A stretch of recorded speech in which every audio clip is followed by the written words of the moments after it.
Greetings and welcome to the United States Transhumanist Party Virtual Enlightenment Salon. My name is Gennady Stoliarov II, and I am the chairman of the U.S. Transhumanist Party. Here we hold conversations with some of the world's leading thinkers in longevity, science, technology, philosophy, and politics. Like the philosophers of the Age of Enlightenment, we aim to connect every field of human endeavor and arrive at new insights to achieve longer lives, greater rationality, and the progress of our civilization. Greetings, ladies and gentlemen, and welcome to our virtual Enlightenment Salon of August 7th, 2022.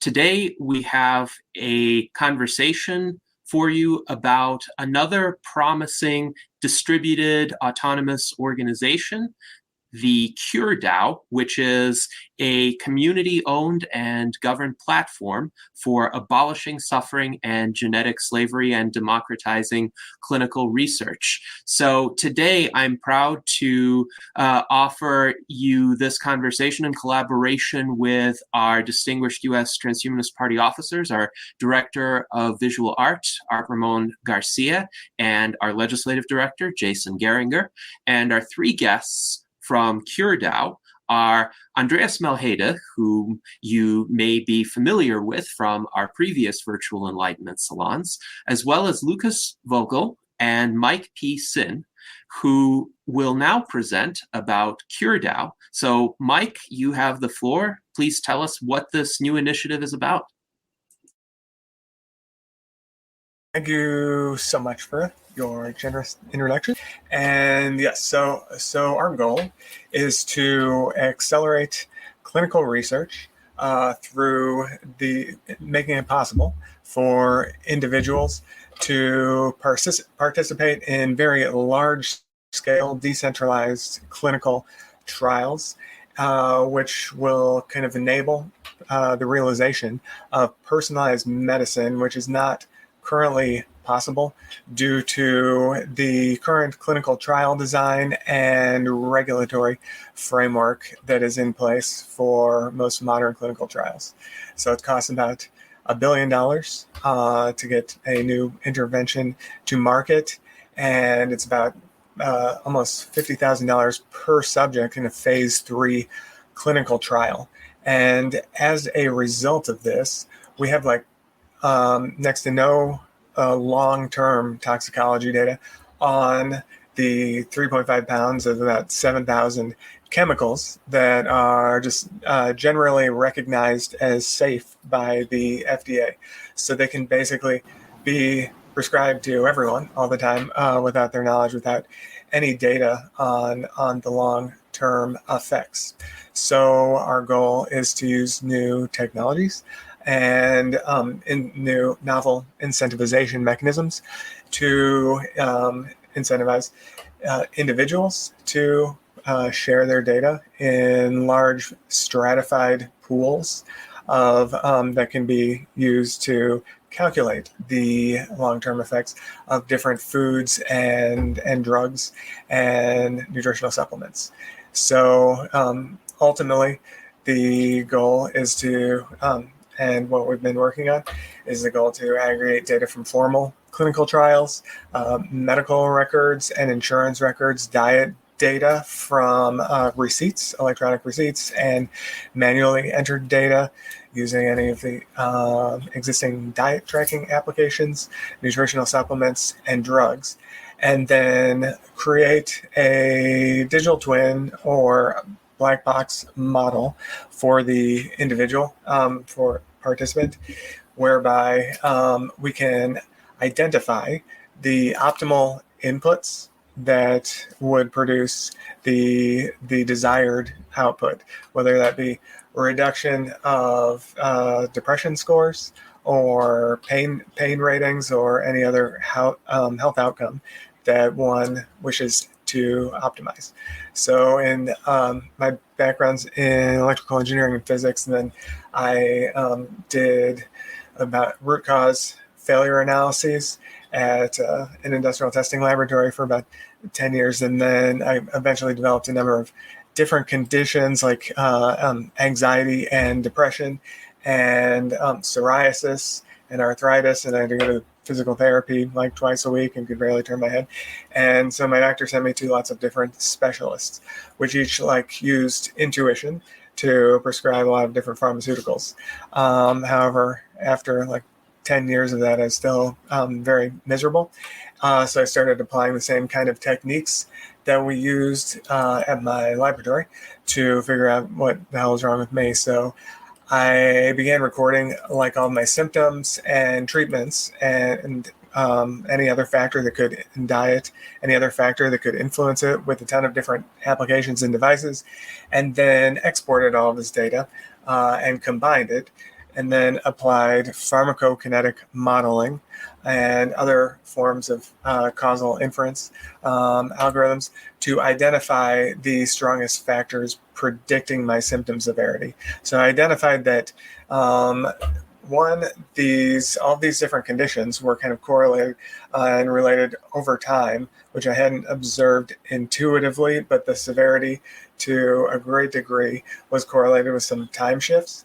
And I also identified that consumption of gluten and lectins typically resulted in increased symptom severity about 2 days after I consumed them. And and I had to abstain from like gluten and lectin intake for about 10 days before the symptoms would go away. So the human brain evolved to survive on the African savanna millions of years ago in a world without data. So it doesn't really have the ability to take into account all of the hundreds of factors in daily life that can be contributing to or exacerbating, in particular, these inflammation-mediated diseases. And inflammation is also a key driver in aging as well. So our goal is to ultimately quantify every single factor and its effects. And kind of the easiest way to illustrate that is through these outcome labels that we've been generating using data acquired from about 10,000 participants and about 12 million data points to kind of calculate the typical change from baseline in different symptoms after administration of different interventions, like in this case, melatonin. So in order to make it as easy as possible for lots of other people to do this themselves, we've developed this kind of application. This is just an initial application that allows anybody to record their symptom severity and then all their interventions that they're taking manually if they want, or import existing data on environmental factors like air quality and daylight exposure, entering their zip code, and physical activity and sleep and productivity and vital signs, a lot of other data sources. And then we create N of 1 studies automatically based on the data that we get after applying kind of causal inference, because we aren't so interested in simple correlations. We are more interested in which factors are predictive and influencing outcomes. So there's a number of rules for causality I can get into later if anyone's interested. But this is like an example of an N of 1 study that we generate. So like my guiltiness is typically about 11% lower following increases in physical activity over the past week. And then we generate a lot of visualizations that kind of illustrate the analysis and look and see if it is a cumulative effect. So here you can see like the physical activity over the previous 32 days has a lot more effect than physical activity over the previous day. And then also apply this kind of time-lagged combination of the time series data to see if it's like just a correlation, like a coincidence that they happen at the same time, or if it is a causal relationship, whereas you will see like there's temporal delay typically between a cause and an effect. So in pharmacokinetic modeling, an example would be if you take an aspirin, if you have a headache and you take an aspirin, typically there's a 30-minute onset delay before your headache starts to go away. And then the duration of action is typically about 4 hours, I guess, for aspirin. So we take into account those, and then a number of other causal inference mechanisms, and kind of generate a PubMed style natural language study for individuals. So I have thousands of N of 1 studies, and then we aggregate all of the N of 1 studies from the 10,000 people, and then you're able to kind of search for any kind of outcome that you're interested in, and then look and see what the typical factors are that are most improving it or exacerbating it. And then we have a number of ways of visualizing it. But yeah, the best, kind of the most easy to understand way is through these outcome labels. And so even though we have data from a lot of people and about 12 million data points, the data is very broad in terms of lots of outcomes and interventions, but it's very shallow. So in the case of this B complex and folic acid supplement and inflammatory pain, there's only a couple of people in this study. However, there are about 50 exabytes or approximately of human-generated data.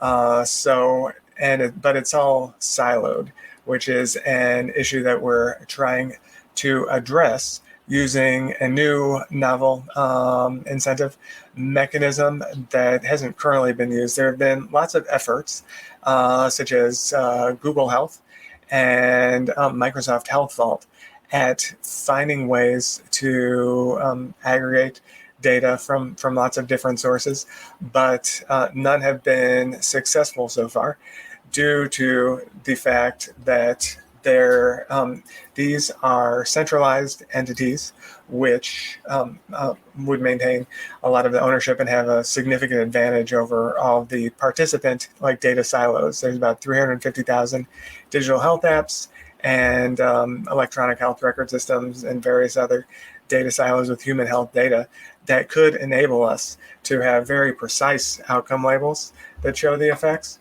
And what our objective is to overcome the prisoner's dilemma that would prevent them from doing this data sharing. So the means by which we're doing that is facilitating easy interoperability between all of the data sources and shared ownership of a centralized DeSci exchange, which would be analogous to kind of a DeFi exchange, where individuals can monetize their data, and then the applications can receive transaction fee for facilitating the sharing of data, so that the 350,000 apps can share data with the other 350,000 apps, and so that's basically a brief overview, and I can go into more detail if you want. And yeah. Yes, thank you very much, Mike, for that overview. Now, there is an interesting question that I would like to raise from one of our viewers, John H. He writes, it seems like a lot of the data points are going to come down to subjective judgments about how one feels after a particular intervention, like guiltiness or anger, for example. Or wouldn't there have to be some sort of subjective judgment on the part of the person entering the data as to how severe that was?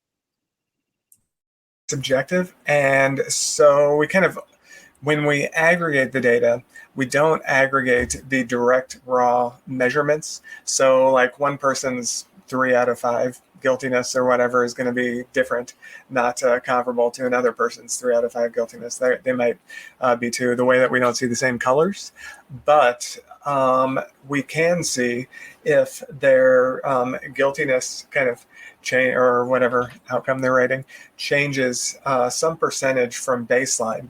And then if another person's guiltiness is worse or better as a result following some intervention, they will also get a percent change from baseline.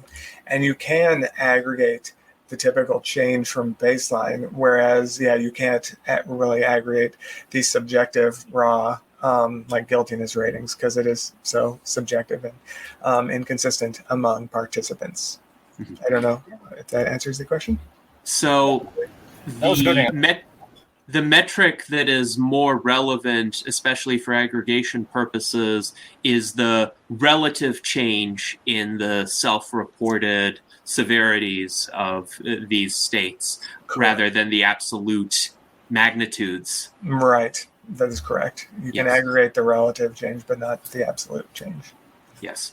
So another question is with regard to the interface between common health apps and the exchange that you're creating. So how would that work from the standpoint of if you have like a Fitbit or a Strava app or a Garmin or something that tracks your sleep or something that tracks meditation, how would that interface with the aggregation system that allows one to view all of these insights? Right. There's about two ways to do this.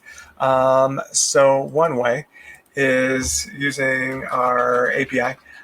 So we've created a application programming interface. So any application is able to include a list of the different connector data sources and then enable their users to connect to those different sort APIs and then import their data. And then another way is through a software development kit that we're developing that individuals can include in their application that embeds the data marketplace component and then the data sharing components.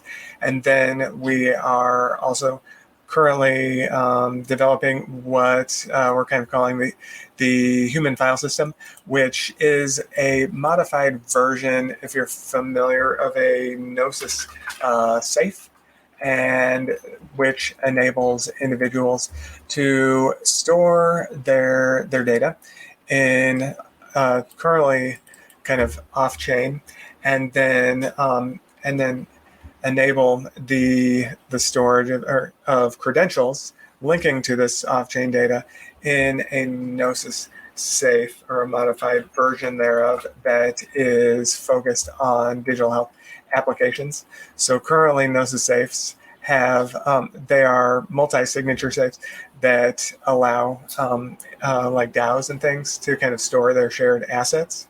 And they have a great SDK which allows integration applications to interact with the assets, their NFTs and other assets in their safe. And so we have developed this thing called the self-sovereign health record, which allows people to kind of upload different types of data, encode it in an NFT, and protect it using this thing called the ceramic lit protocol, and share it with physicians currently, and then also make it available in a marketplace.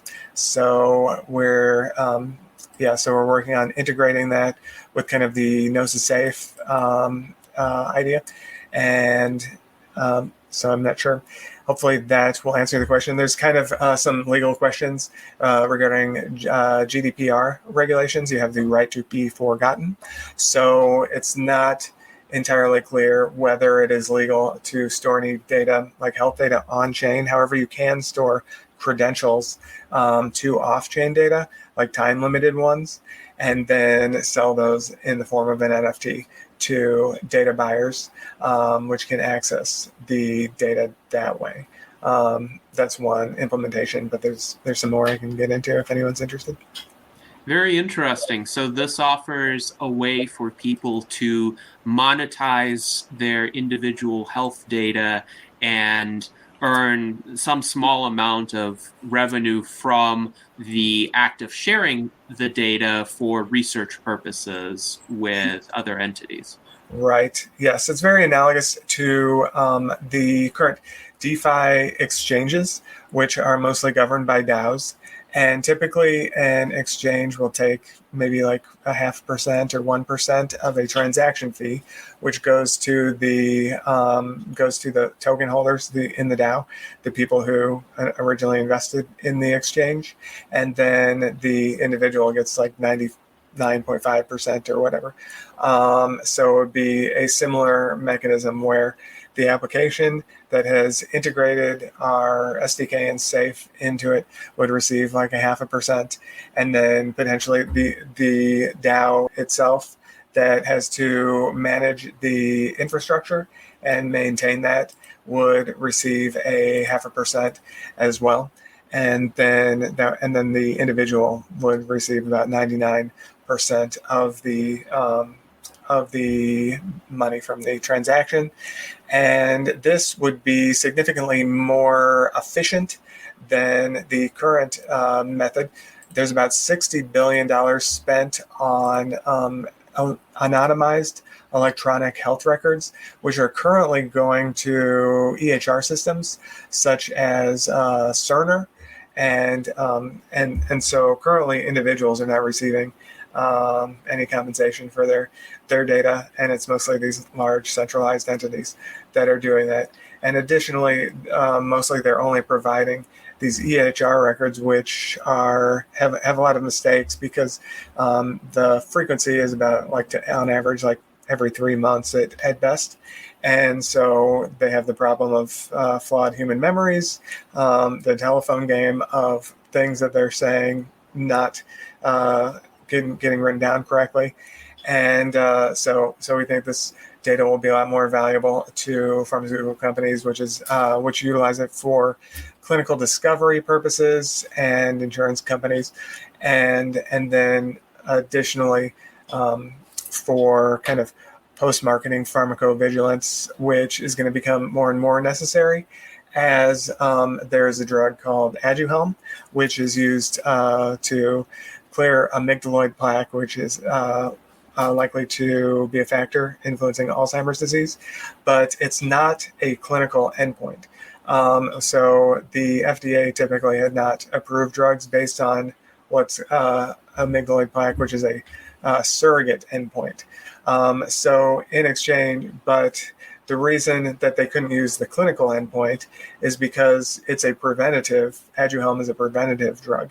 So you have to start taking it about 20 years earlier, at the very earliest onset of Alzheimer's, to prevent the development. And so it's not financially feasible to run a 20-year clinical trial. So now we have phase 4 trials and a FDA, what they call the Framework for Real World Evidence, which was released in 2016 in the 21st Century Cures Act. So they're starting to recognize real world human generated data as supporting evidence in applications for interventions. Yes, thank you for that answer, Mike. And it's fascinating also to note that the regulatory environment very slowly is beginning to catch up to the promise of these emerging technologies. But of course, a lot more work needs to be done on this front. And hopefully, the emergence of a platform like CureDAO will offer a proof of concept that regulators will have to wrestle with, so to speak, in developing a framework that would allow the systematic study of this information and hopefully the emergence of viable and approved treatments from that information. Now, our friend Jason Mallory has an interesting question. What AI diagnostic tool or tools will be able to access this health data? Do you have any plans for this? Yeah, so any tool that wants to integrate with the SDK and is authorized by the individual user would be able to access the data and then apply added value. So we're currently pursuing a kind of a WordPress model of as it's like kind of one of the most successful open source projects in history, and so the way they achieve great success was having an open source core, which could be trusted by 59,000 plugin developers. So originally it was just designed to be a blogging platform. However, the plugin framework enabled developers to make it usable in a wide array of business use cases. So the core of CureDAO is basically just the data sharing and the data sharing component of it, and then transformations to make it usable for existing software, regardless of kind of the current data format they're using. So there's been a lot of effort to standardize health data, but has been a generally failure so far due to kind of a ton of existing legacy software that would be very expensive to update to conform to like the FHIR standard, which is the current like prevalent one they're focusing on standardizing to. But we see a better alternative as in creating data transformation modules so that anybody can submit data in any format that it already exists in and is useful to them. And then it goes through a data transformer, which converts to kind of an internal standardized format. And then whenever data is requested, then it can also be requested in any type of format that is desired, so that there isn't a bunch of duplication of effort of refactoring existing legacy EHR or applications to make them compatible with a single standard. It will enable just anyone to create a new kind of data transformation plugin and then easily access the data. So the plugin, so we're following kind of the plugin framework that WordPress has. And plugins would include machine learning models, health dashboards, clinical trial matching tools, data marketplaces. And so these are kind of all outside the scope of CureDAO and would be independent businesses or plugin developers that could monetize that however they desire. And so, and we just want to include kind of the basic core features that are required to facilitate interoperability between all 350,000 digital health applications and EHRs and things like that. I don't know. Hopefully that kind of answers the question. Yes, I think it does. And now I would like to also ask Lukas and Andreas to provide their introductory comments, anything to supplement Mike's presentation. And then it seems, Mike, you have some other slides that you could delve into as fits any of the other questions we received from our audience. But Lukas, tell us more about your involvement with CureDAO, what motivated you to participate in this effort, and any insights you have to share with us about it.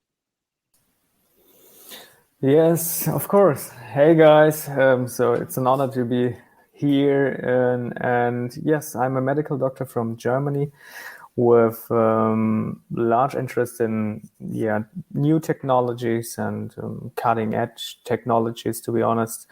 And I'm not very satisfied with the current healthcare system in Germany or all of the healthcare systems I know of.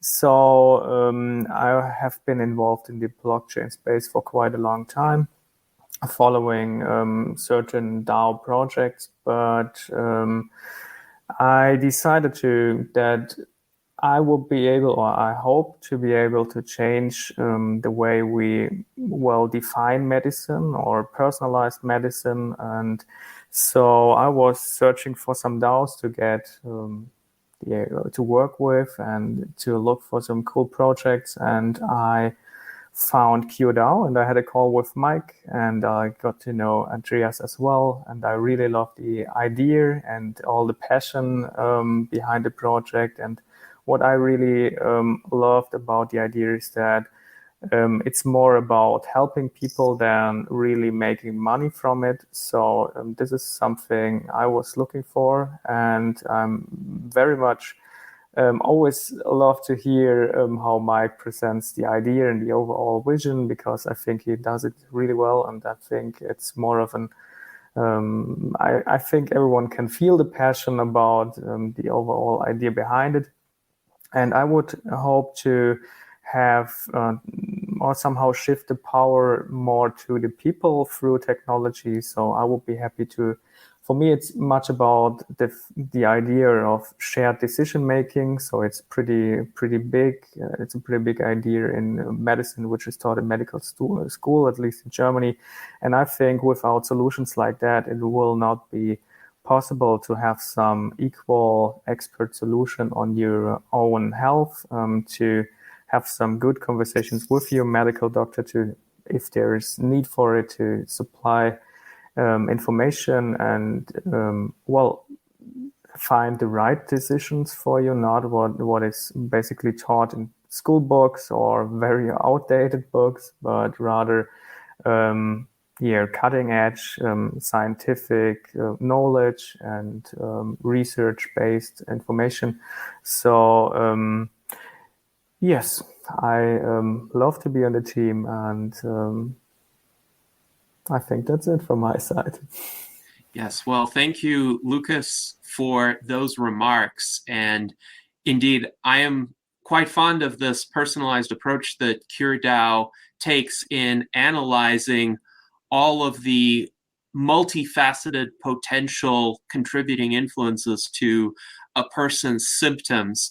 And I have to say, from my personal experience, it seems like every individual over the age of about 30 experiences some sort of like lingering suboptimality in terms of symptoms, phenomena that aren't quite right.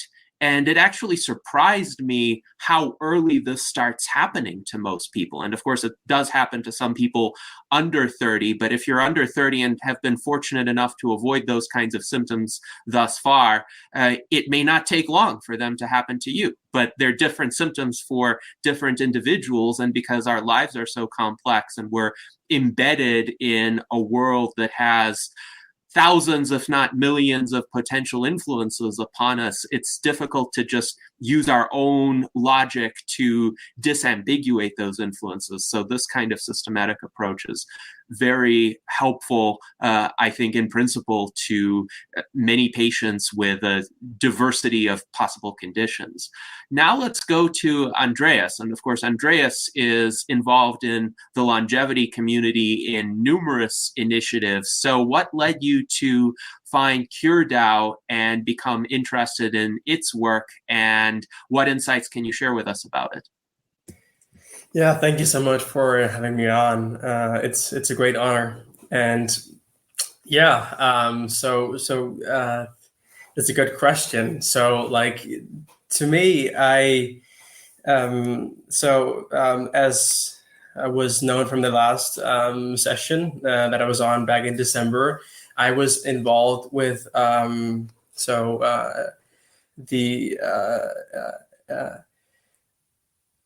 basically the organization together with Jason Mercurio, the ACES partners, where I was focused on different collaborations and initiatives to help advance longevity and health through that as well. And that project actually got me introduced to CureDAO. So he was personally collaborating a bit with CureDAO and talking with Mike and other people from the DAO that I got introduced to it. And like initially, it's the whole vision of it, like it's so grand and it's so big, and like it seems like it can really fundamentally just like shift everything. And like the moment that I realized that, like I just felt like this is something that just has to happen.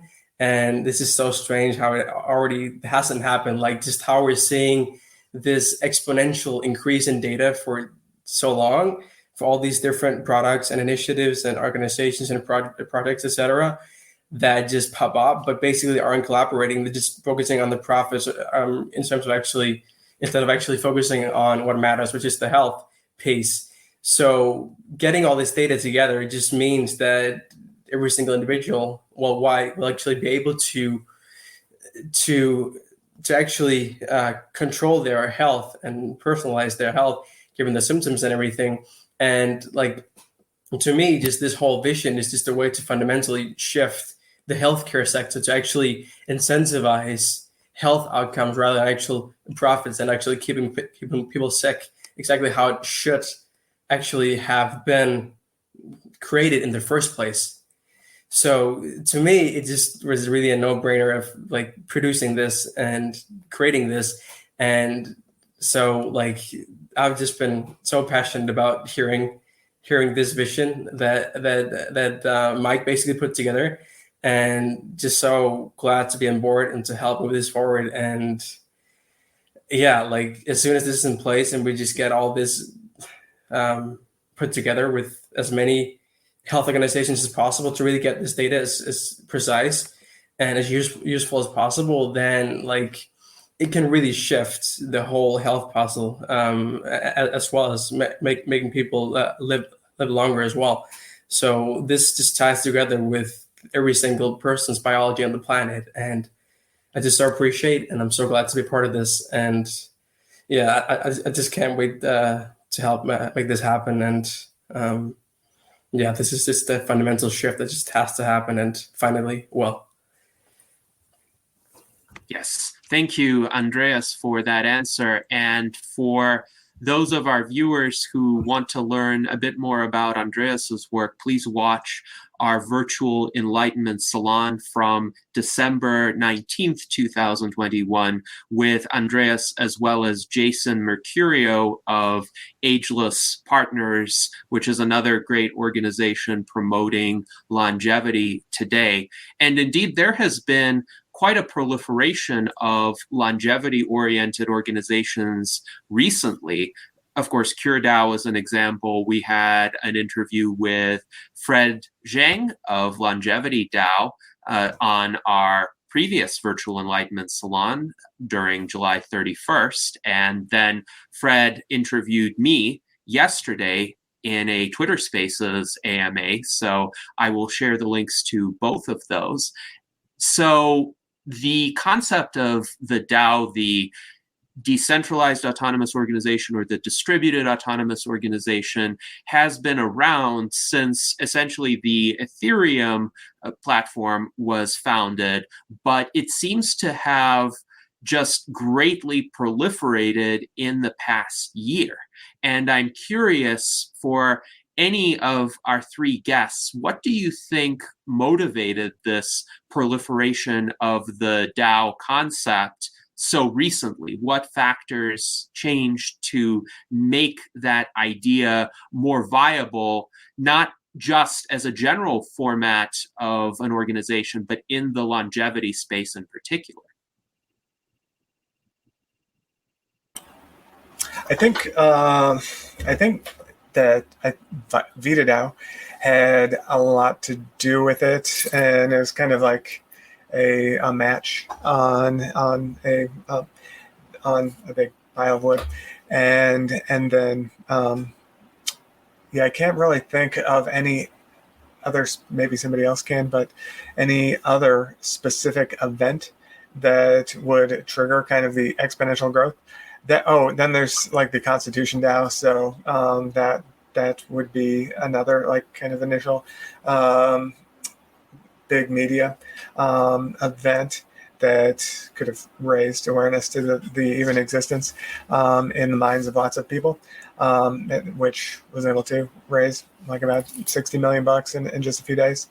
So I think that's probably the reason. In our case, the DAO component is very critical because there were a couple, like I said, Google Health and Microsoft Health and other big platforms that have tried to do this before, but due to privacy risks and the risk of litigation and regulatory risk, both of those shut down. And so in our DAO, the tokenomics are such that the individual data owners would be the primary owners and beneficiaries from the DAO, and primary decision makers have the most governing power over the DAO as well. So theoretically, by definition, it should never kind of act against their interests. If there were some kind of class action lawsuit, they would basically be suing themselves. And then if there were some kind of bureaucratic government regulation that prohibited progress and was kind of outdated, they would basically have to make the case that they are the ones who own these people's data as opposed to the individuals themselves.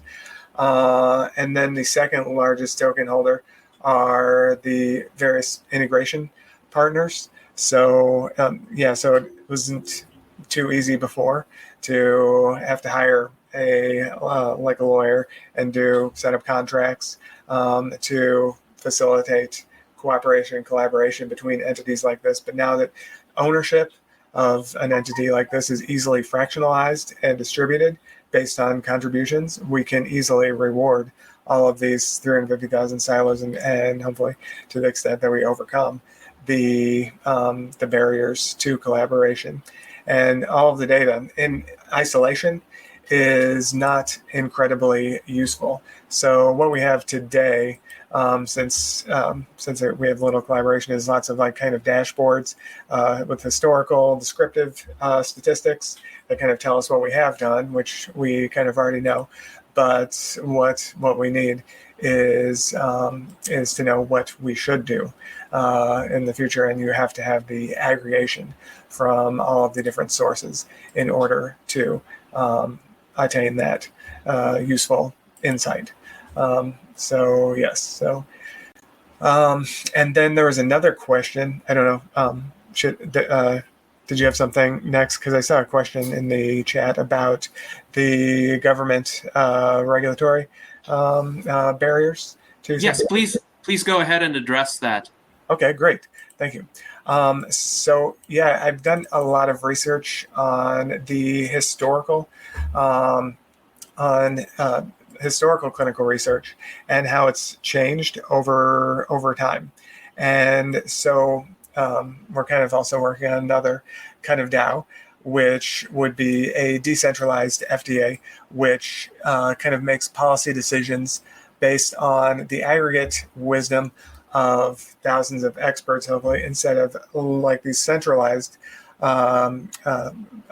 bodies that are kind of susceptible to regulatory capture by industry and then suffer a lot of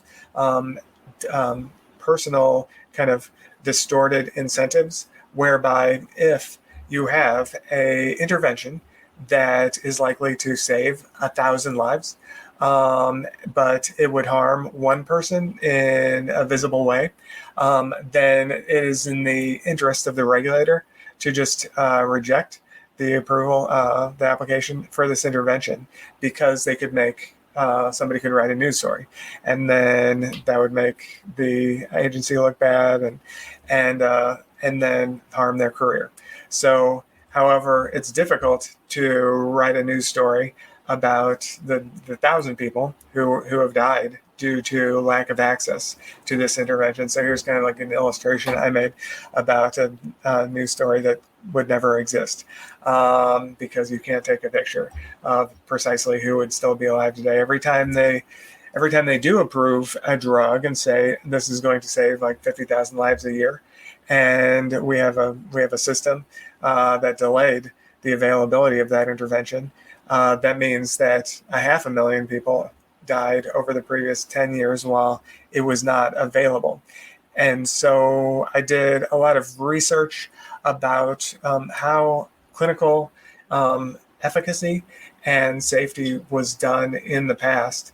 So if we look at historically, human lifespan has been flat for many, many years.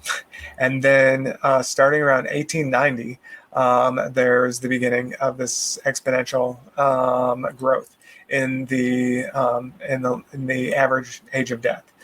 And this, I was trying to figure out what corresponded with this initiating event. And then we also saw a very strangely linear growth rate from 1890 until 1960 or so. And so I was trying to figure out what would cause like a sudden decline in this rate of growth in the average age of death. So the only kind of thing I could find was that the Journal of the American Medical Association was founded around 1890, and that's when we started using the scientific method to determine the side effects and the effectiveness of different interventions, life-saving interventions, and other things. So there were a lot of factors at the time, but it seems like something happened around 1890 or some combination of things, and something changed around 1960. So in the 50s, so there weren't really any safety trials until about 1940, when there was this elixir sulfitamide that caused a lot of child deaths, and that's when the FDA started requiring safety trials. And so there was still no change after that in the growth of human lifespan, so that didn't seem overly bureaucratic or anything. And then after the 50s, in which there's a drug called thalidomide that caused thousands of birth defects around the world. However, the U.S. Safety requirements prevented it from being available in the United States. So there were actually no birth defects or people that suffered from that in the United States. Yet there were still a lot of news stories. So there was a public outcry for increasing regulation and slowing down the regulatory process in favor of caution. So in 1962 was when the FDA started implementing their own kind of efficacy trial requirements. They already had safety ones that protected us, but prior to this, efficacy trials were basically large-scale N of 1 aggregated studies run by the Journal of the American Medical Association, and there are about 144,000 doctors in the American Medical Association that would be allowed to give their patients the option to try experimental treatments that had gone through safety trials already, and then record the outcomes for a wide array of conditions for a very diverse population. But in 1960, the FDA began running these, or changed the system to basically make it illegal to do these large-scale, diverse, independently run, AMA-run trials, and instead shifted efficacy trials to pharmaceutical companies. So pharmaceutical companies have kind of a conflict of interest in the trials, and they also started requiring that people, they pick the outcome endpoints in advance. So there was an example, like the first effective kind of cancer drug for prostate cancer was around 2010. And so they kind of filled out their FDA application forms incorrectly and picked the wrong endpoint. So they didn't pick preventing death as an endpoint, even though it prevented mortality from prostate cancer. Their drug application was rejected, and then they had to declare bankruptcy, even though they produced an effective drug, but didn't they selected some other kind of cancer endpoints and didn't pick the right one. So that is another problem with the new clinical trial framework that was imposed in 1960. So after 1960, when they kind of took this out of the hands of the AMA, there was a 70% reduction in new treatments available. Prior to that, there was there were on average like 300 of new interventions a year. And then after that, it went down to around 90 a year. And and the price of developing a new drug kind of exploded exponentially after that as more regulations accumulated. And maybe coincidentally, at that time, we saw a sudden change in the slope of growth in human lifespan from what was previously 4-year increase every decade after being flat forever to a 2-year increase every decade. So kind of our goal, like with the decentralized FDA, is to find micronations that might be interested in, such as Prospera, which is a new economic zone on the island of Roatan in Honduras, which has the right to adopt a wide variety of regulatory frameworks. So we're hoping to kind of create a model of what may be possible with a better regulatory system that kind of overcomes a lot of the problems with the current one. And I probably talked too long. But I can go into some of the other ways we can improve our current clinical trial system if anyone is interested later. Yes, absolutely. I think we should delve into that. Before we do, we have a few questions from our viewers. So first of all, Aaron EJ asks, what connections with existing governmental bodies have been initiated so far? And you mentioned this Prospera economic zone, which seems to be quite intriguing. I am going to have to research it myself, but do you anticipate that this kind of approach, especially because you are gathering a lot of individuals' data, would entail some sort of collaboration with governmental entities just to make sure that the approach is compliant with the laws of particular jurisdictions or doesn't impinge upon those laws or routes around those laws in some way? Right. So we currently, I've been in kind of talks with some people in the All of Us program at the National Institute of Health, which is a $4 billion program, to do something very similar to what we're doing. However, there are a lot of regulatory barriers that prevent them from collecting like a wide array of very useful high frequency longitudinal treatment and outcome data, which is necessary for effective clinical discovery. So right now they have a very kind of narrow set of clinical data. And regarding the regulatory discussions, I think it's going to be potentially very difficult to provoke any change in a large state such as the United States.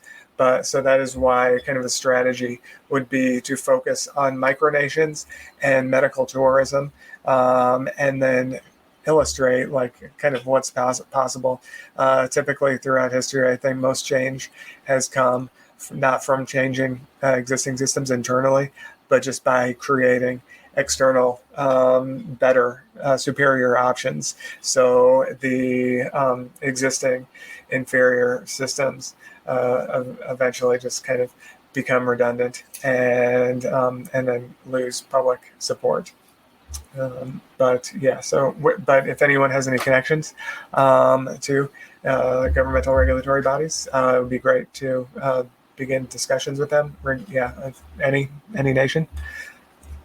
Yes, indeed. Well, we have always stated within the U.S. Transhumanist Party that once one country, whatever the size of the country may be, whatever the jurisdiction may be, adopt some of these policies that are friendly to longevity research and medical freedom, others will follow suit once they see the results. Also, your comments reminded me of the famous statement by R. Buckminster Fuller, you never change things by fighting the existing reality. To change something, build a new model that makes the existing model obsolete. So you are doing that here.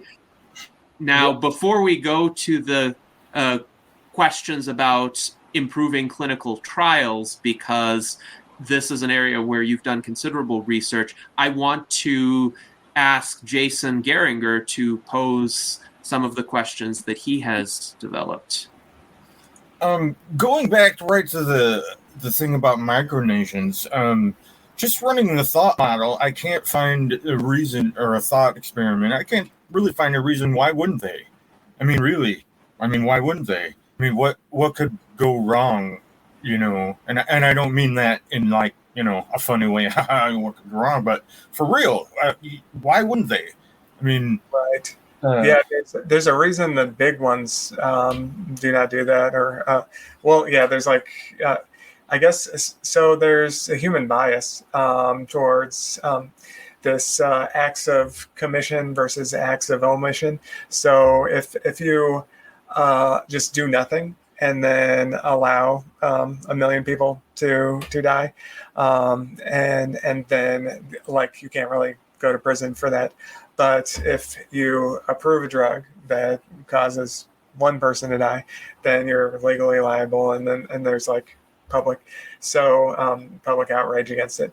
So I think those things kind of might still apply in micronations, but the hope is that we can get some regulatory agencies that have kind of a more utilitarian calculus in their policy making. I don't know how common they are. I haven't found a great one yet, but I think Prospera is kind of the best first example of a entity that kind of recognizes that there are a lot of ways that there are much more benefits from freedom generally than harm from freedom. So yes, I think that's a good place to start. Yeah, that is a good answer. I didn't even really think about it that way. Thanks. Yeah, sure.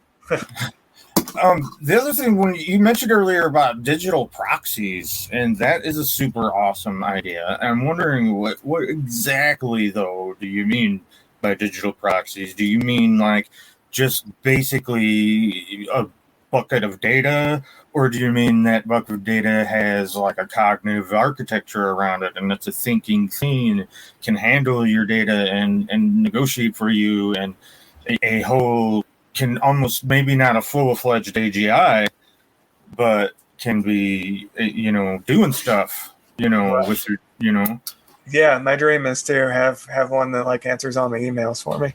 But yeah. Right. but yeah, so our focus is just like there are a lot of like there have been digital twins like used in marketing basically for a long time to like predict what decision a consumer is going to make. But currently, due to all the siloing of the data and stuff, and it's highly proprietary and closed, so regular humans can't really benefit from it. Companies that are doing advertising can. So our focus is getting when it comes to training a cognitive architecture, this is going to be gold data. I mean, if you want to train cognitive architecture to be like a person, a particular person, this is exactly the data you need.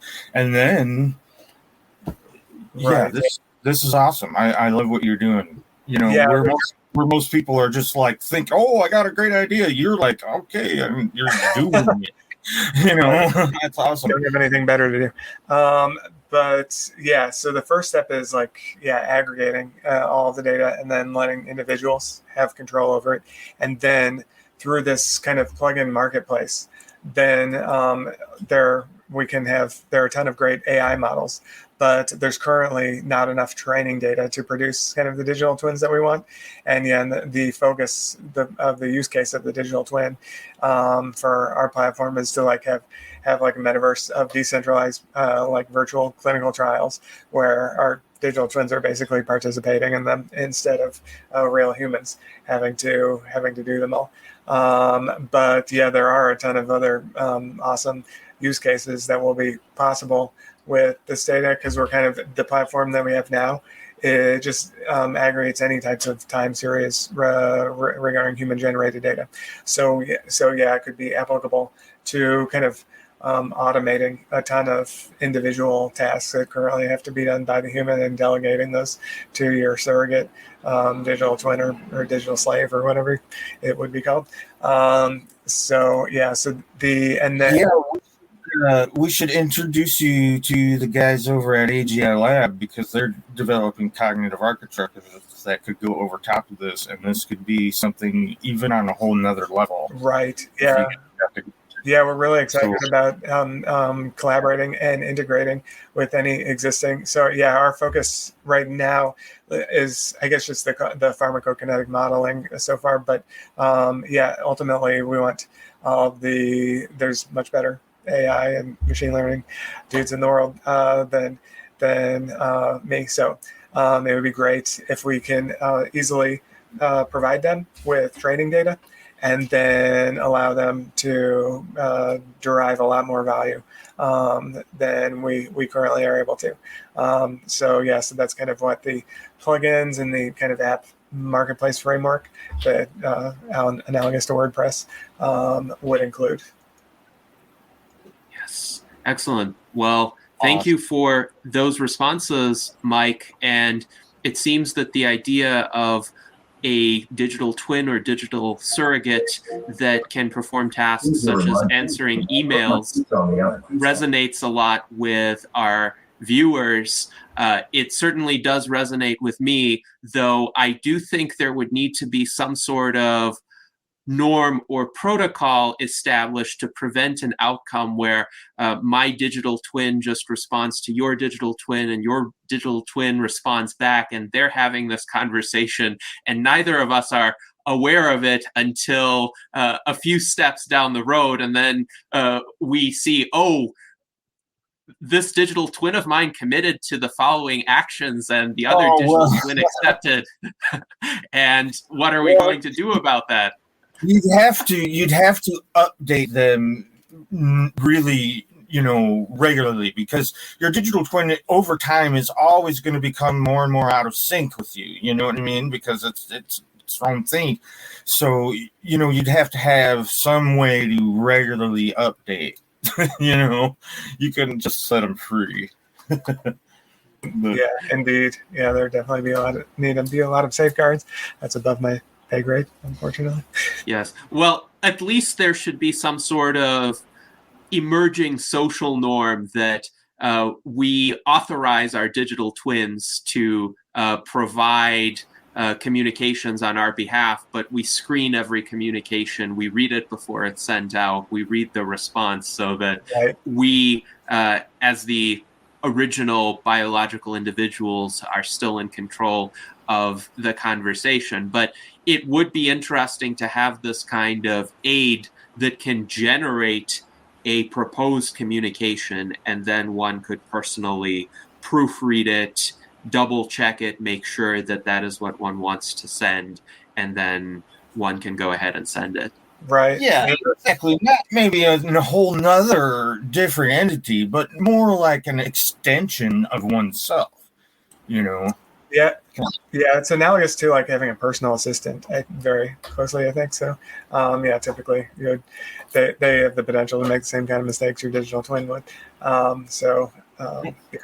That's why I almost would think it might be even better that they were not full-on AGI, and because if they were not to the level of humans when it comes to ethics, and just a level below, then I don't know, you could kind of justify morally having them basically, and they'd be sort of in servitude, but not really. There'd be an extension of oneself. But that's a whole deep moral argument there. Go ahead. Indeed. So our friend John H. just made a generous super chat, and he jokes, "Hey, just leave us out of it, evil twins." So I think it's amusing sometimes to contemplate these kinds of scenarios, because they could lead to different situations, and sometimes they're interesting, sometimes they're amusing, sometimes it's worthwhile to consider what sorts of behaviors would emerge, what sorts of safeguards would emerge as people interface with these technologies and figure out the best ways to apply them. But now I would like to go to Art Ramon if he has a question or a comment, and after that we can delve more into possibilities for decentralized clinical trials. Yeah, I recently got an Amazfit wearable, and on it had the ability to earn Pi, and they call that, what is that? It is Pi stands for Personal Activity Intelligence. So at first I thought it was some sort of crypto, but it's not. It's just a metric. Hey, you earned a Pi. But what sort of wearables are you looking at where you could integrate getting tokens in the crypto that you're offering? How would that work? Pretty much all of them. These are the plugins basically. So anybody, that's another kind of advantage of having a DAO and an open source framework similar to WordPress. Whereas there are some individual data aggregation services and businesses that are great, and we'd like to integrate with them. But it's like very difficult. There's kind of an exponential growth in the number of data sources. Like there's 350,000 apps, there's all these new devices every day. And so the ability of any company is kind of limited in its bandwidth and finances that would be required to create a new integration for every single data source. Whereas if we take more of a Wikipedia approach, it's Microsoft Encarta and Wikipedia are kind of a good analogy. Microsoft spent billions of dollars hiring thousands of PhDs to write Microsoft Encarta. And within about 2 years of the creation of Wikipedia, it had about 50 times as much content as Microsoft Encarta, and approximately equivalent error rate, according to a number of studies, and at the cost of a few $1 billion less. So we can do the same thing with the development of these different plugins and integrations. So it'll allow a much more diverse array of data inputs. And if you consider all of the different electronic health systems, currently, like every hospital has its own its own data formats and digital health system. So even the All of Us program, which has been most specifically focused on aggregating from healthcare systems, like they're unable to import from any of the hospitals or doctors' offices that I've been to, and I've been to a lot of them. So that is a big challenge that is going to be very difficult to overcome for a single organization. Whereas if it's distributed among thousands or hopefully like millions of developers or businesses, then we can progress a lot faster as far as interoperability and import. I don't know. Hopefully that answers it. Yes, thank you for that response, Mike. And indeed, it seems thus far the promise of electronic health records has been dashed a bit by the lack of compatibility across many of the systems where medical information is recorded. So there might be a bit more accuracy in the records maintained by a particular medical practice, but it's still very difficult to share that information. And I know as a patient who sees multiple doctors, it is still the patient's responsibility to provide all of that information to each new medical practitioner because they don't communicate with one another, and they certainly don't have ways right now to get information from your fitness tracker or any other device where you might have relevant data. Right, indeed. And so with all this isolation, I think kind of analogy I use a lot is that of a pencil. So if you're familiar with Milton Friedman, his description of in the 80s about how it takes like thousands of people to create a pencil, thousands of uncoordinated actors, somebody to cut down the rubber tree, somebody to mine the iron ore for the chainsaw, somebody to mine the graphite, somebody to make every entity and make their breakfast and all of this stuff. Yet despite the massive human labor requirement and coordination problem that is required to produce it, it costs less than 10 cents to do it because we have a free market. Whereas if you what we currently have now in digital health is much more like North Korea, where we have like basically 350,000 little North Koreas that aren't trading with each other, don't have like incentives to do this, aren't rewarded to do it. And you can see North Korea's GDP over time compared to a much more free trade nation such as South Korea, which has been increasing at an exponential pace. And it's kind of all based on the ability of us to kind of stand on each other's shoulders more, as opposed to duplicating effort, which is what we've had in digital health a lot. There's a ton of like fundamental infrastructure that just has to keep getting rebuilt over and over again in these closed source code repositories. So you have all these programmers like writing the exact same features over and over. And whereas like in the case of WordPress, like all the framework is already there, and the plugin developers can just like create some new unique value proposition that's built on the existing platform, plus all the other existing plugins that are available. They can integrate with each other so that ultimately we'll be able to make a lot more progress and start producing, like using all this wasted money on duplication of effort for like smart toilets and better AI algorithms and lots more things that will ultimately reduce human suffering and and reduce costs. So extend lifespan. Yes, indeed. Thank you for that response. And I certainly share that hope with you. The sooner that future comes about, the better. Now, let's delve into decentralized clinical trials a bit more, because as you pointed out, with the data on human lifespans, clinical trials are a salutary phenomenon. We should have them. We should have a scientific approach to testing for both safety and for efficacy. The problem is that the monopolistic approach of the FDA has, especially since 1962, greatly hindered the rate of progress because the barriers to conducting those clinical trials have become prohibitively high in most cases. So how do we overcome that issue? Right.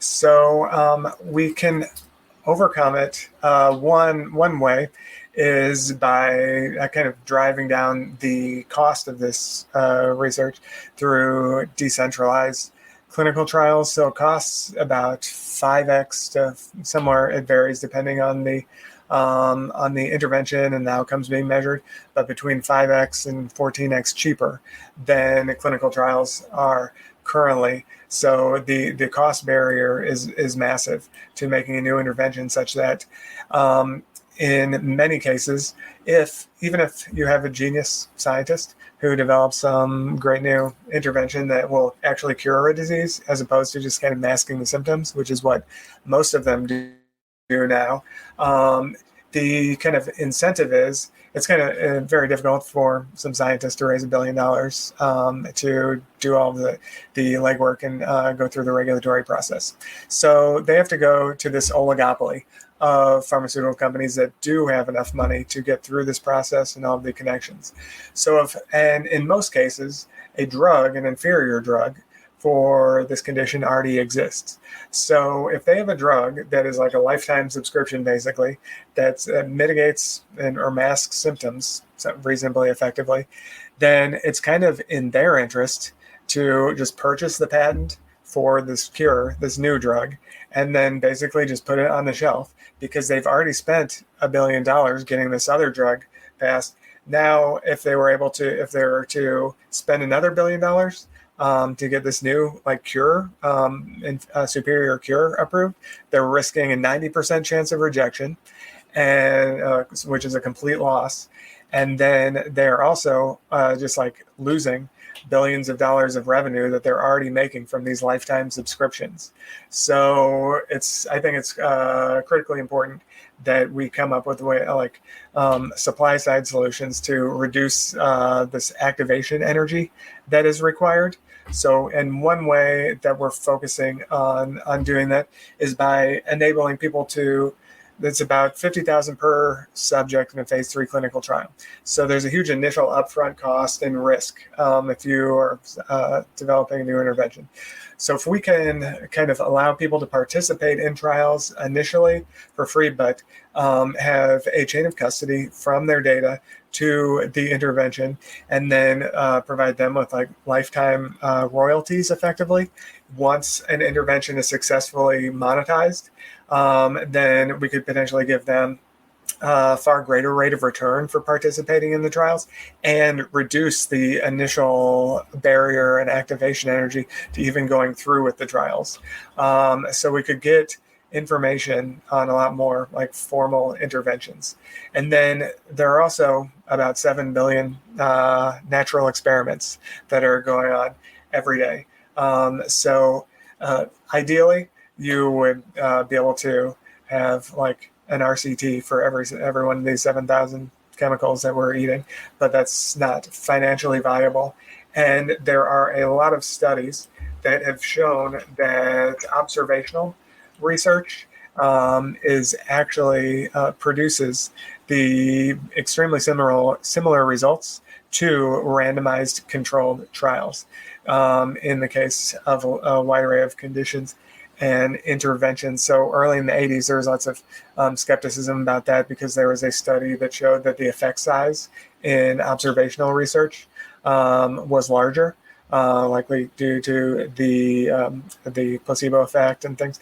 But there's more recent research has applied more modern and sophisticated statistical methods, and meta-analyses showed that these observational studies using like existing health records, electronic health records, produced like extremely similar results on the effects of these head-to-head interventions on mortality and on a lot of different health outcomes as well.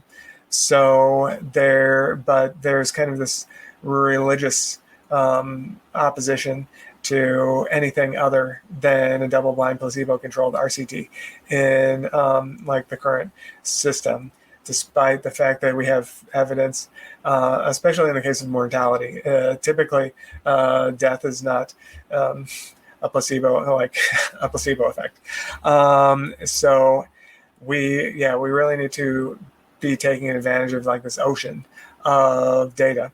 And then there's another concern that people have about using observational data relative to randomized controlled double-blind trial data, and that is the fact that let me see here.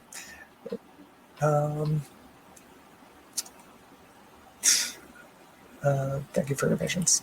Okay, so the fact that you don't have a control group, but in reality, we can engage in repeated A/B experiments where if you aren't taking an intervention for an extended period of time, you're basically acting as your own control group in this period.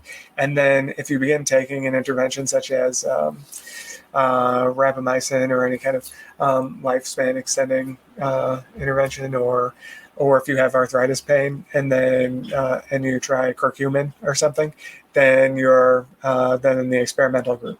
Then you take that for a month and then you stop taking it and you're representing a new control group. And the more times you repeat this process, the more confidence you have that the intervention is actually producing the outcome.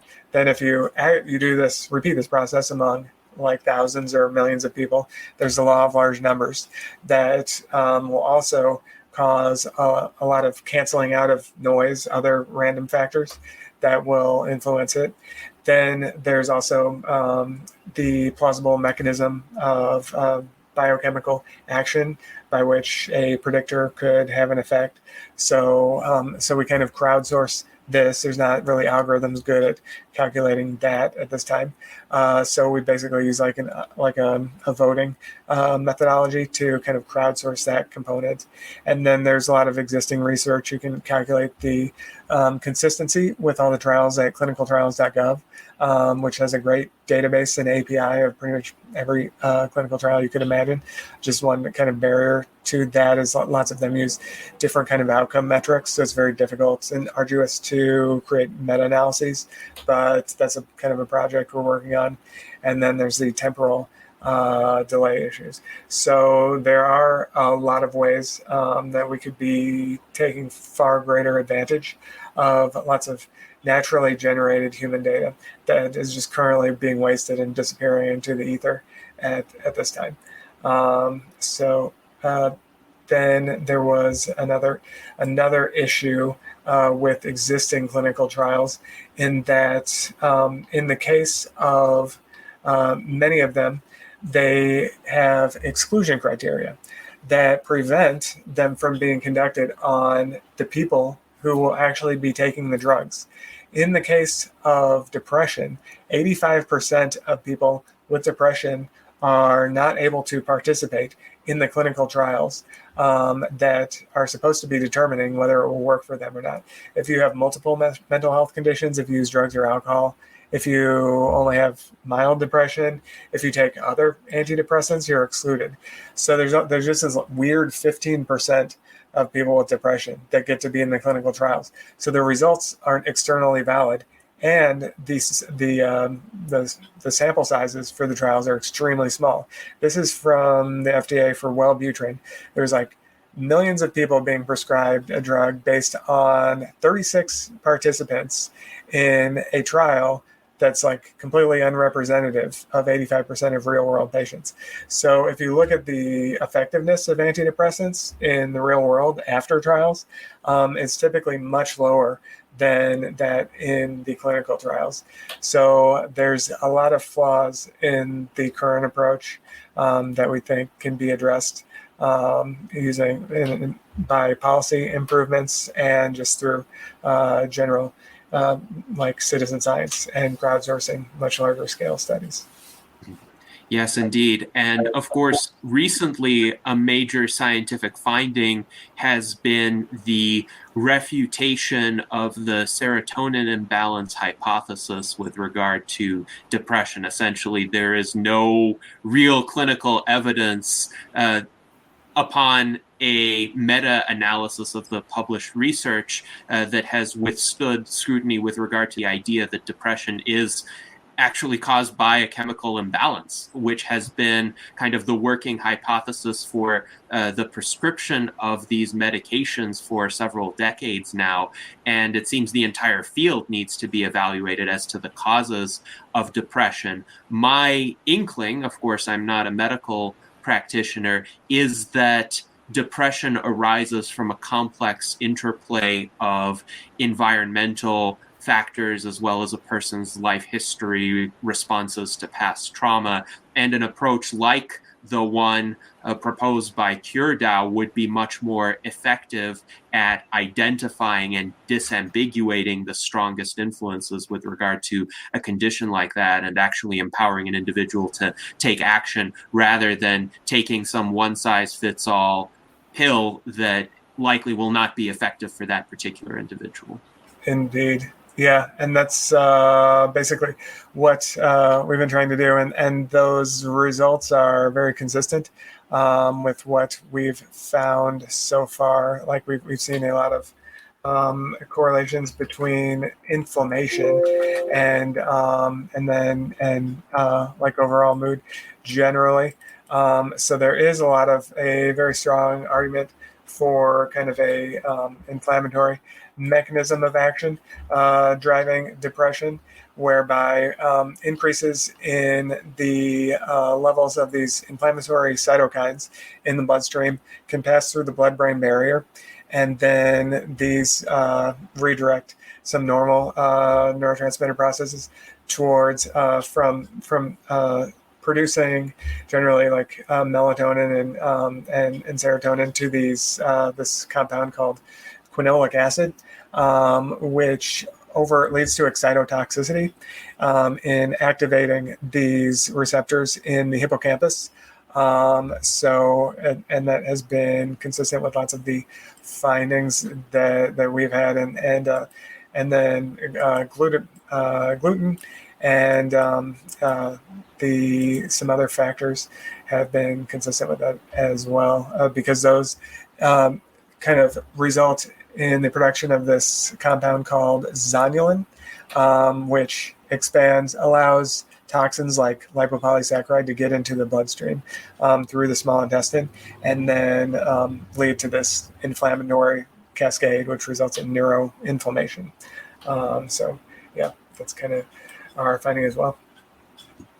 Yes, and this opens up an entire new world of possibilities in terms of identifying the causes of these persistent problems that plague many people and actually figuring out customized solutions that work for those individuals as individuals. Now, of course, this requires a different paradigm of personalized medicine. And I'm curious, Lukas, since you are a physician, how easy or how difficult will it be for the medical profession to adopt an approach that essentially seeks custom solutions for each patient and that leverages this immense volume of potentially useful data in order to arrive at those custom solutions?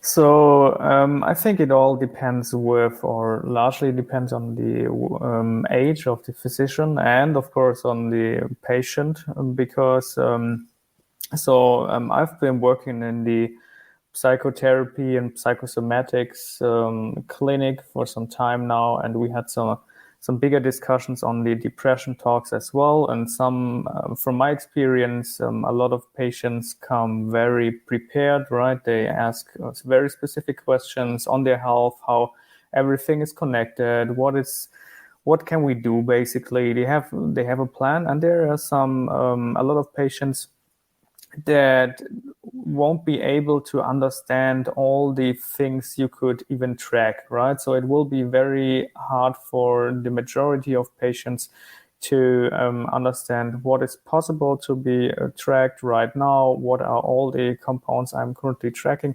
And from a physician side, even though you might have the medical understanding to track or to understand all the potential health benefits and the idea of personalized medicine, I think you have a big problem with the overall structure of the, at least on the German medical healthcare system, which is largely time-based, right? So you will get paid more if you can get more patients per hour, basically. So you will not have the time to think about any personalized solutions other than your patient has very specific questions.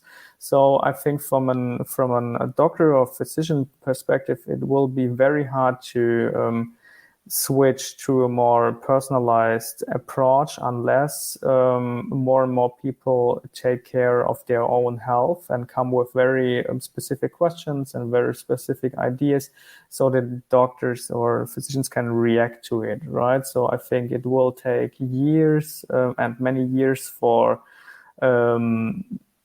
physicians to adapt to those new challenges, especially as the overall level of digitalization and stuff like that is pretty low, even in a country like Germany, right? So you still have quite a lot of physicians struggling with basically communicating with each other, or even sending some electronic health records to another physician, right? So it will be a very tough task to get them on this whole more personalized, technology-focused approach that many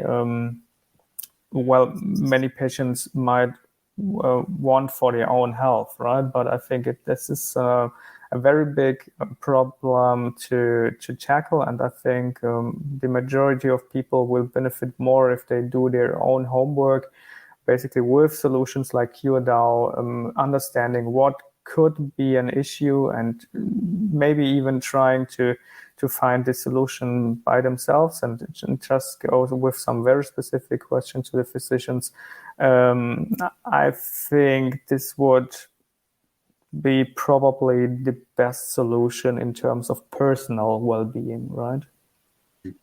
Yes, so the patients should inform themselves, and then they would be able to arrive at the physician's office with intelligent questions, and the physicians would be able to assist them in more targeted ways, in ways they know how to do, in ways they could assist during the very limited time available for the appointment. And that really is a major limitation of contemporary medical care, because the physicians need to see so many patients in order for their business models to be profitable. And so each patient has maybe on a good day, an hour with that physician. On a less good day, it would be more like 15 minutes. And they have to ask their questions in a way where the physician can assist them directly, unless there's also some email communication provided as part of that service. But the patient still has the responsibility to aggregate, integrate that information, translate it into actionable insights. And this is definitely where a platform like CureDAO can come in. Now, Mike, I have a question along the lines of an idea that you raised earlier, which is that there have been situations where a pharmaceutical company was incentivized to acquire, say, a smaller startup that developed a cure for a disease and then put that cure on the shelf rather than deploy it. So are you aware of actual instances like this? And if so, is there a way to get those cures onto the market again through some system of incentives? Right.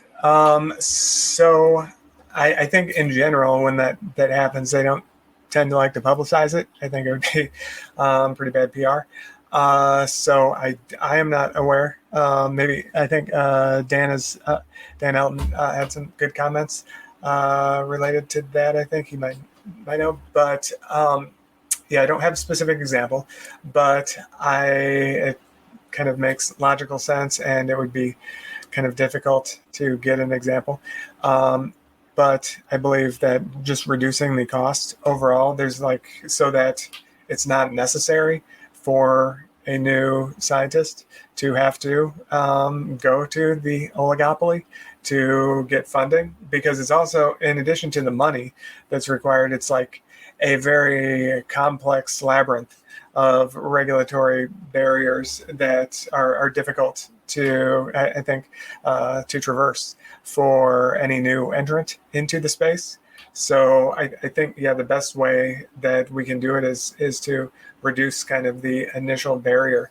And since there has not been any improvement in the rate of growth in human lifespan since like 1962, I'm thinking there has been a massive increase in the budget for the FDA, and the number of pages of regulations that have to be complied with in order to get any new treatment to people that are suffering. So so I think any kind of reduction, a movement more towards a independent, third-party, expert-driven efficacy determination mechanism, like the Journal of American Medical Association and the AMA, could potentially dramatically reduce costs and help us get much more precise outcomes for specific patient populations at a much cheaper cost. So, and just reducing the cost is probably the only means that I can think of to overcome this perverse incentive mechanism. But maybe somebody else has some ideas about how we could do that. Yes, and it would be worthwhile to consider those ideas. I will note that the problem of skyrocketing costs seems to be, if not unique to the healthcare field today, at the very least, healthcare is one of the few fields today where costs have not come down with additional technological progress. Yeah. And that speaks to the many perverse incentives in that space. Now, Lukas or Andreas, do you have any ideas about how to systematically reduce not just healthcare costs, but costs of deploying new drugs that would be cures for diseases as opposed to maintenance regimens, essentially? Yeah. So like this is like an essential part of like why CureDAO exists to me. to really drive down these costs exponentially. Like if you already have all this data and would just have more and more and more data, then instead of like spending so much money and so many years and even decades on developing these drugs, like going through trials with these drugs, like even just like say discovering a new compound and having to go through trials to even get into humans, like it can last decades, and the cost of that is just absolutely brutal. So if we already have all this data for all these different things, then like the cost will just be driven down just dramatically. So it's just really about really figuring out the incentives to make sure that we actually focus on the health piece and can actually put all this together. And instead of just having these extensive processes of basically getting allowance to go through all these different trials and having to test it on so many different organisms and animals, etc., to actually get it to a place where we can basically use it. And even at that point, it might actually come to the fact that it's not usable in humans after all, and they just wasted billions of dollars on nothing, basically. So, like, that we already have this data, let's put this to use. Like, I feel like the health data piece is really like a key mediator to really solve this whole problem. Michael Erdman had a good question about what personal incentives can be devised to promote knowledge engineering throughout the population. And so I think we have a good example of like what motivates people. If you look at this kind of similar, there's another Web3 project called StepIn, which has been very successful, and it has achieved about a like $500 million valuation after several months of existence. So let me find this chart real quick of their kind of their growth rate. So they are, as far as I can see, basically kind of like a Ponzi scheme, where they will reward individuals for the number of steps they've taken with these tokens. So they persuade people to buy these like NFT shoes for thousands of dollars with the hopes they will get rich earning taking these steps with them.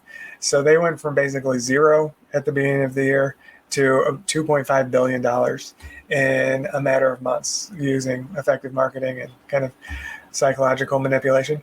And then even after the crash of the crypto market, they're still at like $500 million after about 6 months. So there are a lot of projects that we're working on that are kind of trying to use similar incentive structures to reward people for participating in studies. And so basically, yeah, our goal is it's for a very good cause. And if that's what it takes to motivate people to do the effort required, because it's at this point not everything is automated. So there's some effort required to kind of record your interventions and record your symptom severity regularly.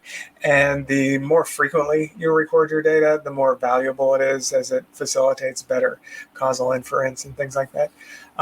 So if it's pretty clear that there are effective ways to motivate people to participate in things with more questionable value than reducing suffering and like saving lives. We have about the equivalent of about 6 Holocausts every year of deaths, and so there's plenty of room for improvement. And then additionally, what kind of CureDAO is focused on, though, as far as is to create a sustainable kind of project and tokenization mechanism that doesn't, I think in the case of a lot of these projects, they will, the token value will inevitably devolve to zero, whereas the token that is utilized by the DAO and is rewarding these people ultimately will have real world business value in its ability to be used to purchase data sets and to purchase compute time to run machine learning models on existing data by a wide array of business businesses that can use it to create value for their customers. So we're kind of following the Ocean Protocols model, which is a data marketplace and machine learning marketplace, to maintain the value and sustainability of the ecosystem over time. So hopefully that answers his question about how we might be able to incentivize people through gamification too. Yes, I think that is a good answer to the question of motivation. And the more one sets up incentives for people to share their data in a way that seems to be convenient or interesting or engaging, and the more one can automate that process, of course, with individual consent, like data being uploaded periodically if the data are gathered in an automated fashion or in a passive fashion, then that would improve the effectiveness of the system from the standpoint of having robust information to analyze. Now we have an interesting question from Dan Elton, our Director of Scholarship. He asks Mike whether you are familiar with the book from Vinay Prasad on medical reversal. And Dan has heard that the problem you mentioned is particularly acute in chemotherapy because the bar for approval is somewhat low there. So have you had any information about this book? Have you read it? Have you read about it? I have not read that book. I heard him interviewed, like I think a couple years ago. So I can't really speak incredibly intelligently on that work. If Dan is available, I would be very interested to hear what he had to say about it. So if anyone else has read it and has any insights, that would be cool. Yes. So the book is called Ending Medical Reversal, Improving Outcomes, Saving Lives by Vinayak K. Prasad.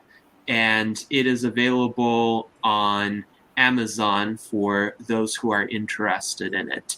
So now we have come to a point in our salon where I would like to invite some final questions or comments from our USTP officers. So Art Ramon, please go ahead. Yeah, I heard that Martin Scarelli was doing some sort of DAO for, it says early drug discovery. Are you familiar with any of that? Oh, yeah. Are you talking about Drug-like? Fleming? Drug-like is the website, and it says that it's for early democratizing access costs and rewards early stage drug discovery. So it seems to be like a DAO sort of, but it seems to be more oriented for companies. Do you know anything about that? I am not familiar with that one, but we would like to collaborate with anyone we can. So we have seen a number of existing entities that have occurred, like kind of in addition to kind of trying to overcome like this kind of duplication of effort that is producing massive waste in healthcare. We also want to avoid recreating this duplication of effort problem in Web3. So in Web3 entities. So we're trying to partner with anyone we can. So we're currently working on partnerships with Forever Today. There's a project that has this digital twin that is whose health is a function of your own based on data that is acquired.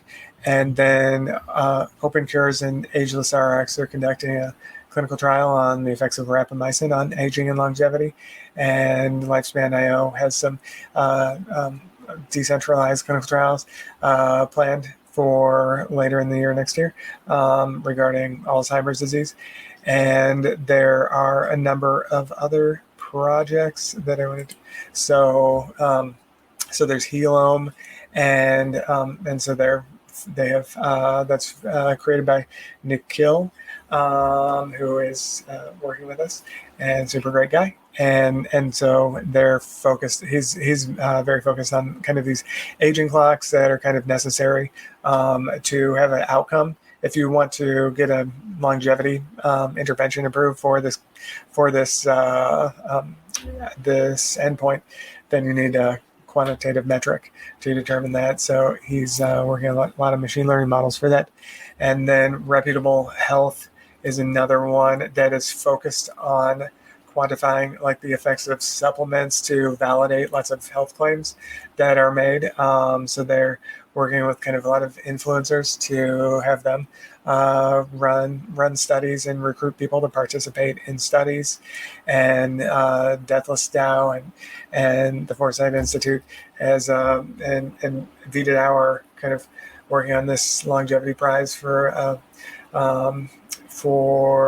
finding new ways and hypotheses to accelerate research into human longevity, and then a lot of other partners. So, and we want to add anybody to this list that would be willing to work with us so we can avoid any kind of duplication of effort and facilitate collaboration. That's another benefit of DAOs relative to traditional entities, whereas you can do treasury swaps, and then where your tokens are exchanged between the entities, and then that incentivizes each of you to work towards each other's success and to focus on your unique value proposition, and then outsource as much as you can to any of your partners, so that you aren't wasting a lot of time doing the same thing and competing when there's so much more value to be attained through collaborationism. Yes, thank you for that response, Mike. And now let us go to Jason. Jason, what final question or comment would you like to pose? All right, you could count on me for the weird questions. but seriously though, maybe popcorning and ideas can be good. Shout out to Daniel Tweed; he's good at popcorning ideas too. But anyway, what if they were a group of people and they're playing a game about a simulation of a study that is able to actually generate usable data? Would that be necessarily regulated by the FDA in the same way? Or so it just gets out of court? Yeah. So there's like internal review boards that typically regulate even kind of crowdsourced research like this. So I know there's, but if it is focused on kind of an intervention, it's kind of unclear at this point, though, because I've seen like there's the Personal Genome Project, which was around earlier and hasn't been so active lately, but there's Open Humans as well, which is another great project you should check out. And they don't, so the Personal Genome Project had like this big ordeal of all these approval and consent forms that you had to fill out before participating. And the same is true for the All of Us program. But then I've seen lots of other entities where you can just like sign up and then share your data. And it seems like if it's not an interventional trial where they are telling you to apply some intervention, then if you're just like sharing observational data about stuff that you've already done on your own, then I'm thinking that should not fall under any kind of regulation, and people should be able, well, they should definitely have the right to do it. And I'm pretty sure there's no kind of legal risks to that, but anybody correct me if I'm wrong. It sort of seems to make sense to me. I mean, they're just like, if there's anybody that happens to be doing this, let us know. We're not telling you to do it, Right. I mean, Yeah, you definitely don't want to tell anybody to do anything. Right. Yes, indeed. There's a big difference between people voluntarily sharing their own information and people being instructed to do so. But I agree, if people voluntarily share their own information in any sort of framework, that data is their property, and they should have the ability to disclose it or not disclose it as they see fit.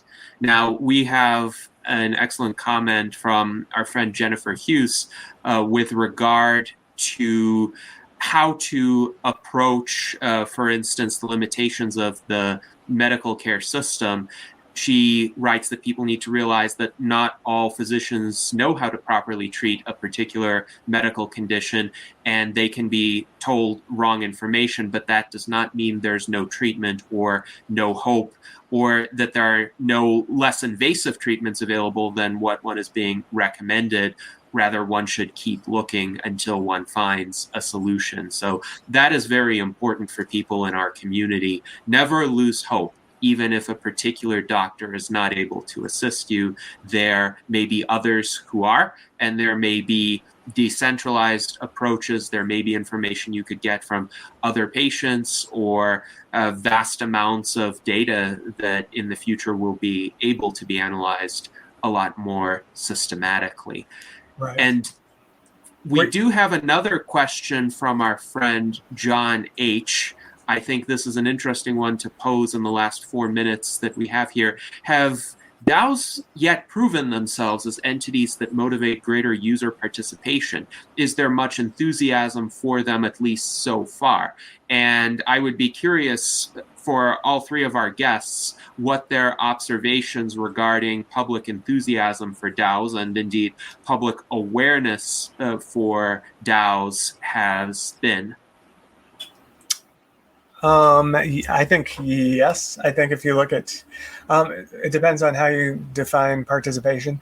So if you define interaction and I guess support, financial support, and then I think there's a lot of evidence. If you look at Assange DAO, that was able to raise like $50 million for Julian Assange's defense within like a matter of days or weeks, and the Constitution DAO, which has I think a like significantly is cool, but I think a less urgent mission than kind of curing diseases.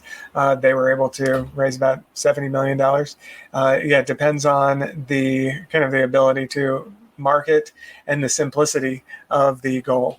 And I think the simplicity of the goal is kind of critical, and the ability to frame it in a way that will motivate a lot of people.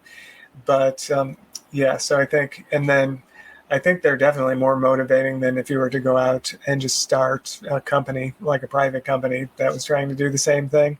You're definitely going to get a lot more like users and interest from partner organizations and things like that in a situation that you can allocate actual ownership to the people that are participating, as opposed to a company where like the owners of the company receive all the benefits and they're basically not equitably dispersing those.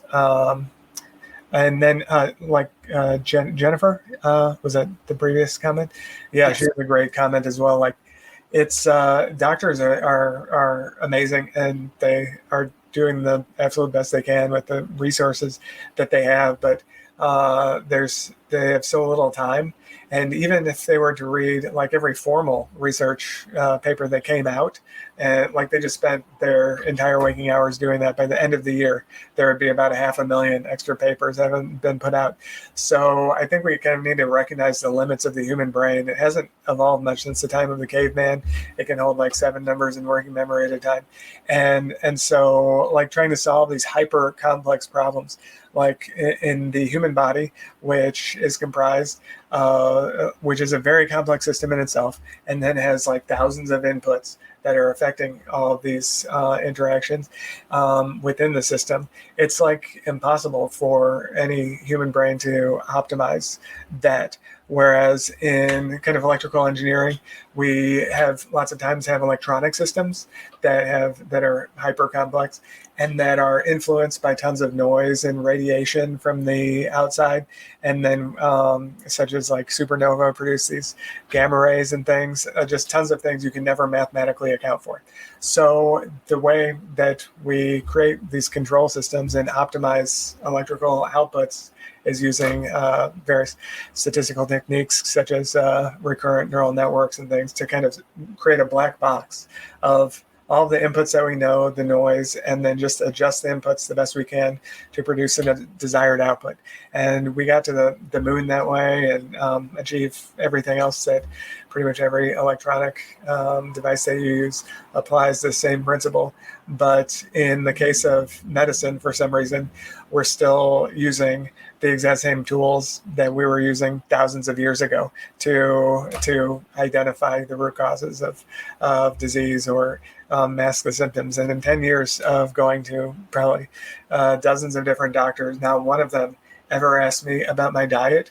And that turned out to be like the absolute most effective means of mitigating the severity of like all of my symptoms, and not one of them kind of ever like was able to identify that this was kind of a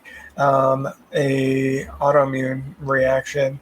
All of these symptoms and conditions were just like looked at as isolated conditions that needed some specific drug for those conditions, and there was never any like ability or interest.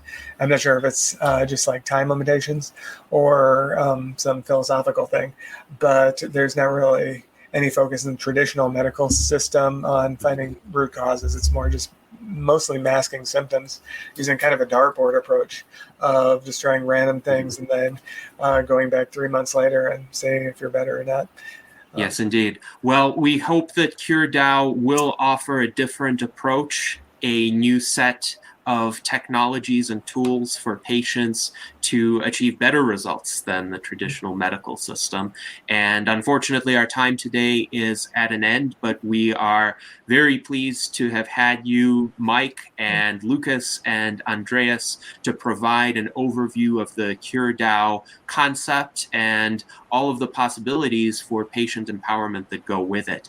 And thank you to our wonderful audience, to our USTP officers, for the excellent, enlightening conversation today. Until next time, live long and prosper. Thank you